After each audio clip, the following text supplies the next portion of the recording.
continuación, el doctor Fernando Alberto Cortés dirigirá unas palabras de bienvenida y a continuación inaugurará oficialmente el seminario.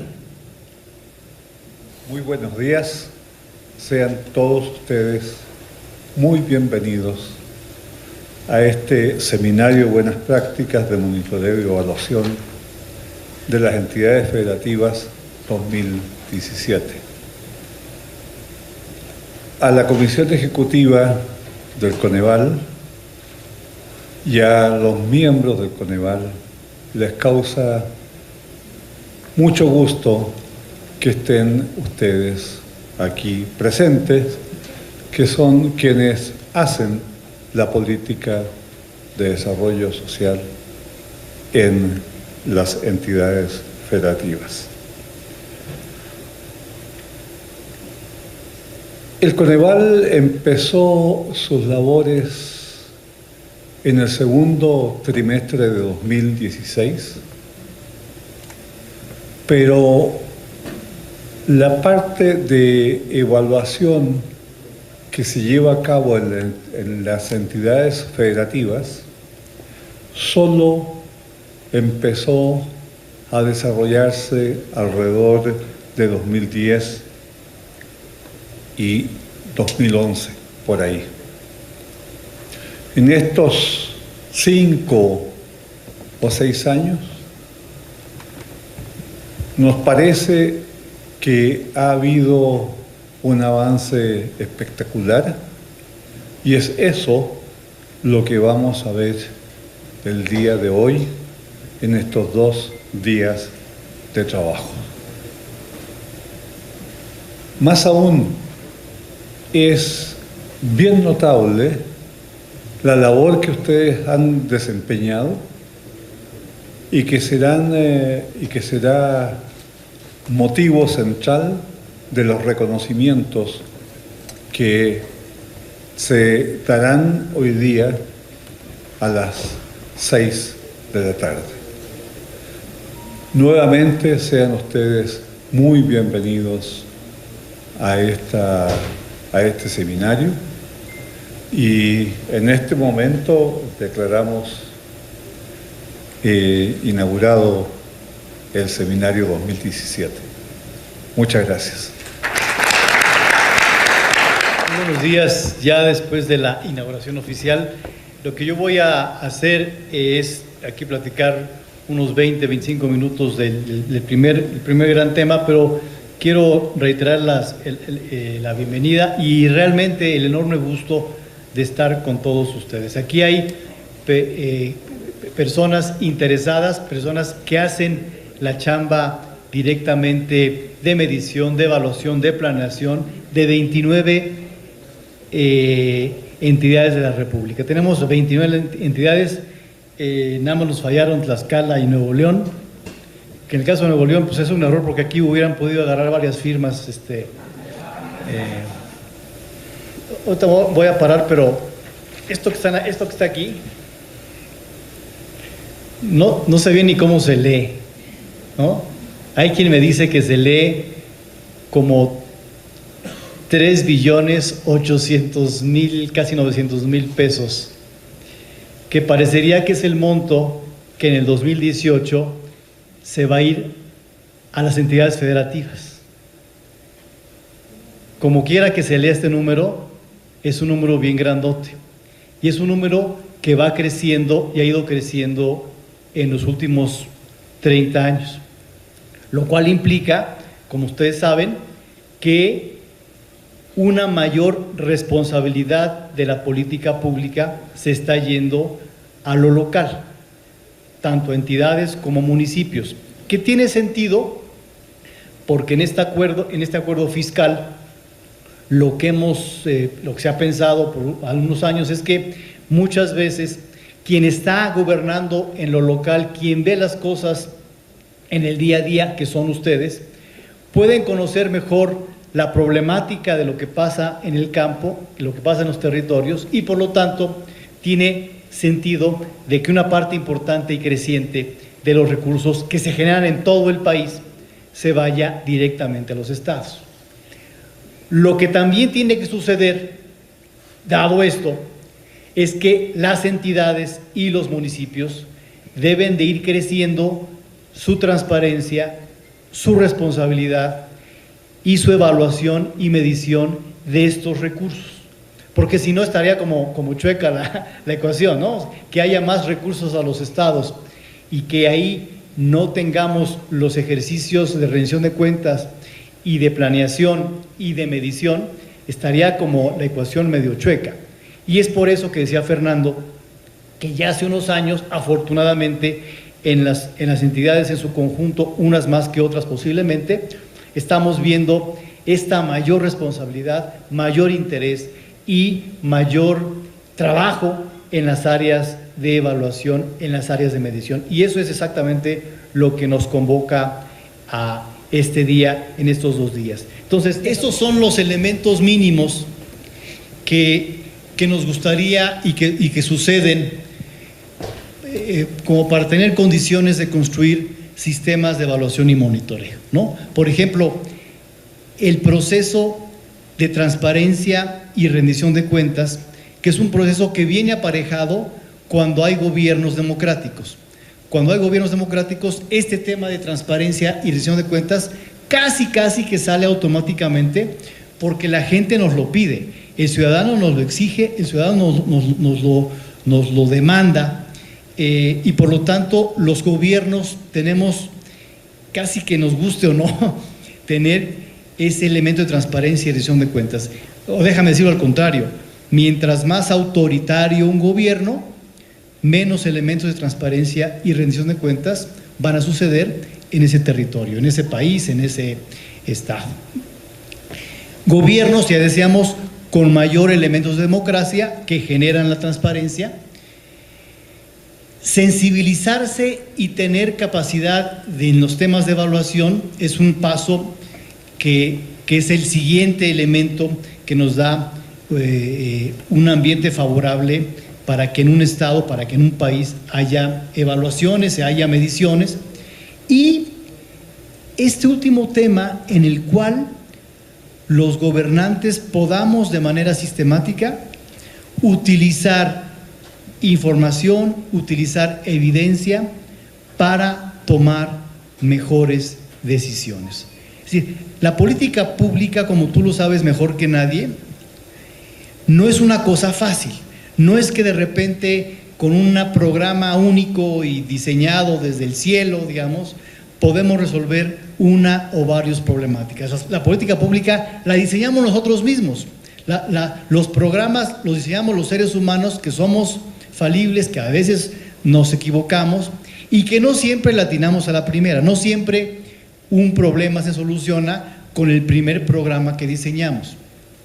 Y eso implica poder tener el proceso interno en los gobiernos y tener la autocrítica suficiente para decir, mira, si yo soy un gobernador, un secretario muy inteligente, yo lo sé, pero qué mejor que de repente checar con los datos, con la evidencia, cómo vamos, para ver si efectivamente la política que estamos diseñando está llevándonos por buen camino o no. Y si no es así, podamos mejorarlo en vez de esperarnos 6 años a que decir, bueno, pues ni modo, pues este no sucedió, pues a ver si el siguiente le atina.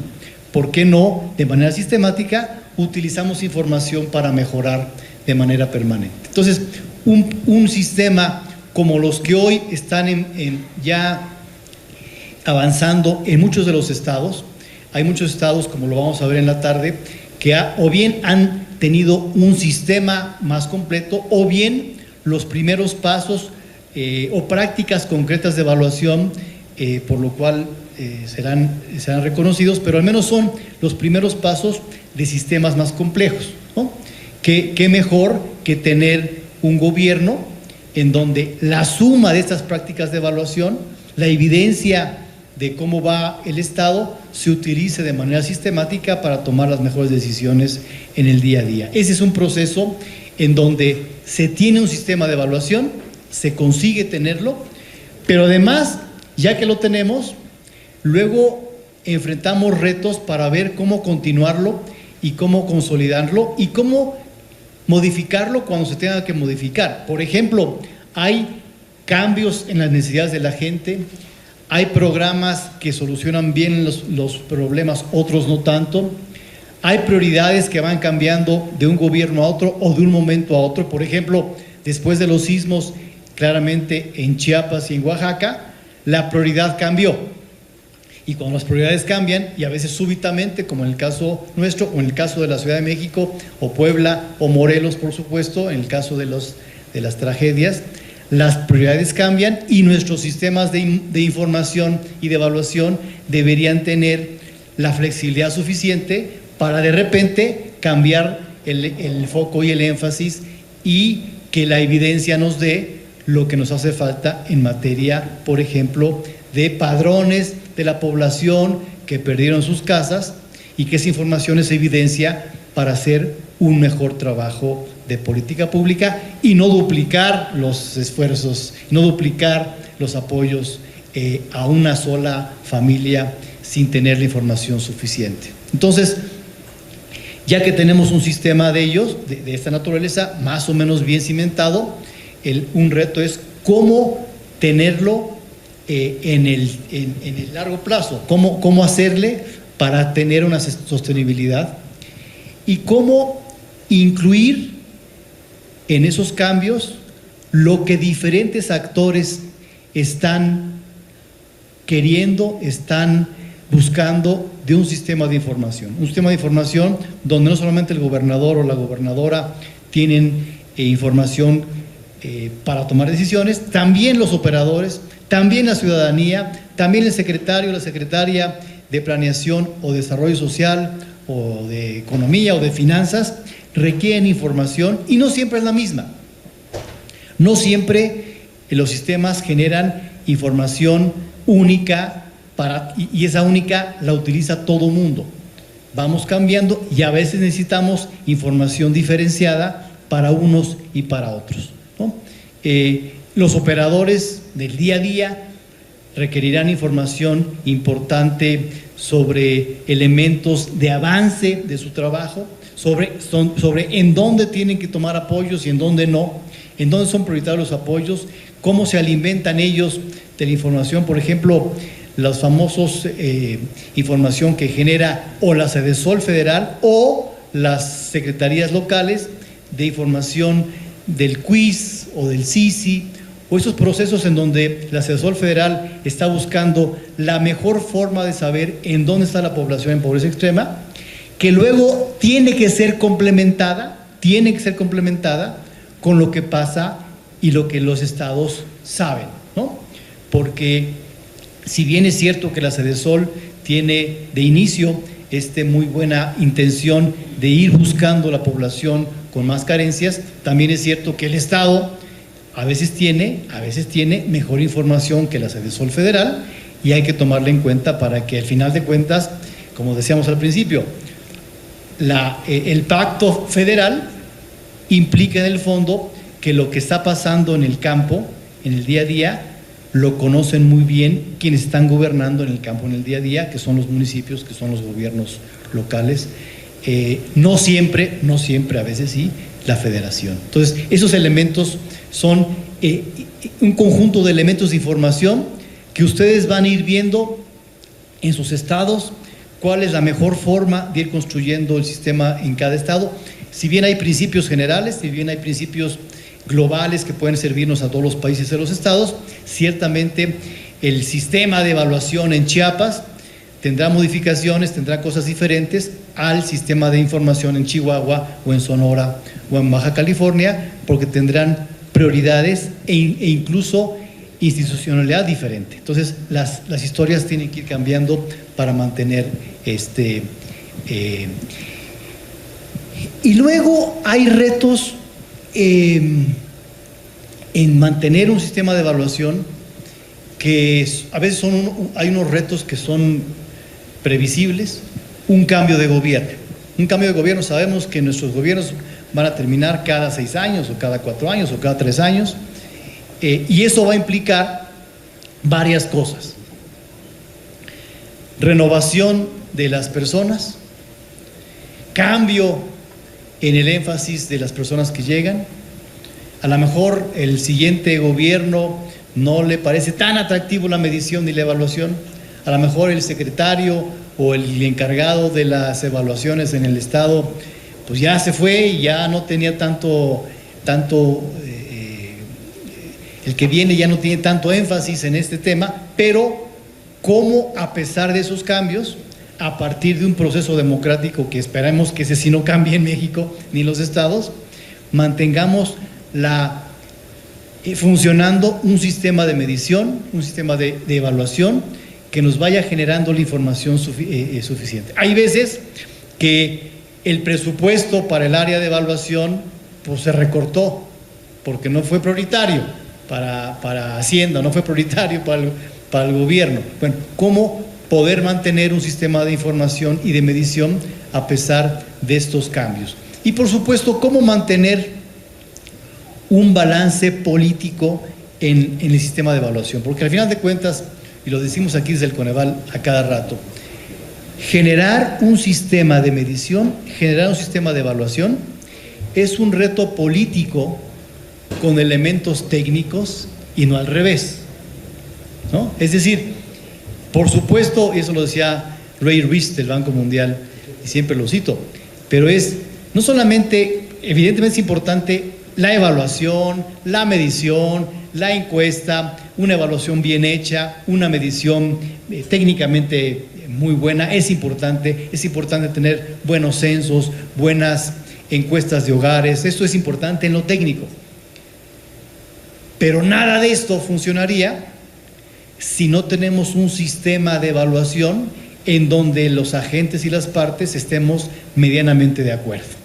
Porque estamos hablando de evaluación, y cuando hablamos de evaluación, tú lo sabes bien, en una evaluación bien hecha al menos, debemos de decir las virtudes de ese programa que estamos evaluando y también sus broncas.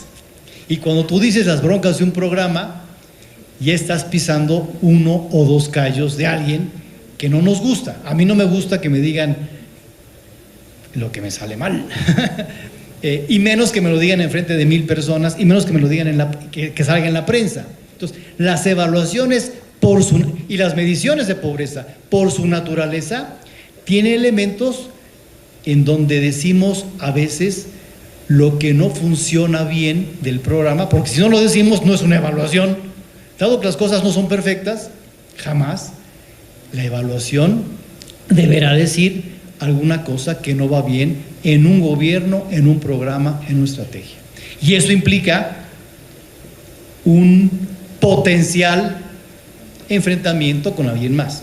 Entonces, ¿cómo hacemos que este proceso de evaluación, que de entrada genera elementos positivos y negativos de un programa, se haga en medio de un ambiente político de equilibrio, en donde digamos, oye, esta evaluación, o sea, no es nada contra alguien aquí, es un tema donde hay que decir cómo vamos, porque si no decimos bien cómo vamos en la realidad, no podemos mejorar. Si yo voy al doctor y le digo, oiga, sáqueme una radiografía, pero si me sale mal, me lo voy a fregar. No me saque nada mal de mi radiografía, ¿eh? Entonces, ¿para qué viene, güey? ¿No? ¿Para qué me paga? Lo que hay que decir, lo que hay que mostrar cuando vamos al médico es qué cosas no tenemos del todo bien para mejorarlas. Porque si el médico saca puras cosas buenas, pues no va a ser peor, ¿no? Vamos a creer que estamos bien y vamos a tener un problema en el futuro. Entonces, ¿cómo generar un sistema político en donde las partes sepamos que en una democracia tenemos un sistema que busca como parte central mejorar lo que hacemos? Y cuando hagamos las cosas bien, hay que premiarlas, hay que reconocerlas. En parte, este reconocimiento de la tarde y el que dimos a conocer la semana pasada a nivel federal busca ese proceso político. Es decir, quien haga bien las cosas en evaluación, no solamente que sea una primera plana en un periódico, sino que también se reconozca las cosas que hacemos bien y que hay un programa, que hay un gobierno estatal, que hay una secretaría estatal que está buscando evaluar bien las cosas, y es más, hay quien está utilizando esa evaluación para mejorar. Eso hay que reconocerlo, eso hay que premiarlo, eso a los amigos que están ahí, los amigos de los medios, les pedimos que también den a conocer cuando hay un reconocimiento, un premio a alguna acción buena, en este caso de evaluación y monitoreo de los gobiernos locales, de los gobiernos municipales, del gobierno federal. En este caso, insisto, lo que el Coneval hace hoy en la tarde no es reconocer ni siquiera que el programa está bien o que la pobreza bajó. Estamos reconociendo una muy buena práctica en evaluación y monitoreo, que de por sí no es fácil, de entrada no es sencillo. Que nos evaluemos, que nos evalúe alguien más, no es sencillo. Si alguien lo hace bien, si alguien incluso utiliza esa información, me parece que vale la pena un reconocimiento. Y ya que estamos hablando de este numerote de 3.800.000 pesos para los gobiernos locales, no hay que olvidarnos que en este proceso, o una parte de esos fondos son del ramo 33, con varios fondos ahí adentro.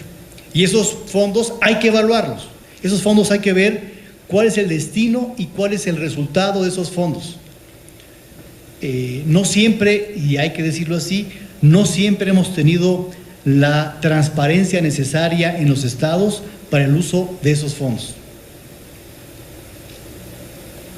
Hay que, afortunadamente, ya se están tomando hace años cartas en el asunto por parte de los estados, y que con el apoyo de la evaluación del ramo 33, que el Coneval y Hacienda tienen una parte de esa chamba. Hemos trabajado con muchos de ustedes en pilotos para hacer la mejor evaluación sistemática del ramo 33 en sus diferentes fondos, porque no cada fondo se evalúa igual. Los fondos son diferentes, tienen operaciones diferentes y tienen objetivos diferentes, y por lo tanto la evaluación tiene que ajustarse a los objetivos de cada fondo del ramo 33. Entonces, no olvidar que en Coneval tenemos este trabajo y que estamos trabajando con todos ustedes. Entonces, sigamos juntos en el trabajo de la evaluación del ramo 33, coordinémonos mejor, porque yo sé que mañana, o ya incluso desde antes, de repente la auditoría nos pregunta: ¿y cómo está la evaluación de tu ramo 33? Y a veces no sabemos dónde quedó la bolita. Por lo tanto, coordinémonos mejor. Con Coneval, por ahí está Liv, que está trabajando muy fuerte en el área de evaluación del ramo 33, que ha visitado muchos de los estados. Entonces, sigamos coordinando para este proceso con todos ustedes. Entonces, termino diciendo el enorme gusto de tener estos 2 días con los estados y con algunos municipios. El enorme gusto de ver caras conocidas desde hace varios años o a veces meses, de personas interesadísimas en el tema de evaluación, con quienes hemos trabajado muchísimo en los últimos años. Ojalá que sigamos trabajando con todos ustedes. Me da mucho gusto también recibir a nuestros amigos del área internacional, Fernando Osvaldo, que nos visitan y que van a tener aquí un encuentro con todos ustedes. Siempre escucharlos, a los que nos enseñaron la guía de evaluación, incluso al Coneval, es importante. Es un gusto tenerlos por acá, es un gusto que entre todos sigamos construyendo esta democracia del México, esta democracia de los estados que tanto nos importa y que tanto le importa al ciudadano, que con esa la nota que van a recibir, pues vale la pena decir al ciudadano lo que hemos hecho y los resultados que tenemos. Muchas gracias.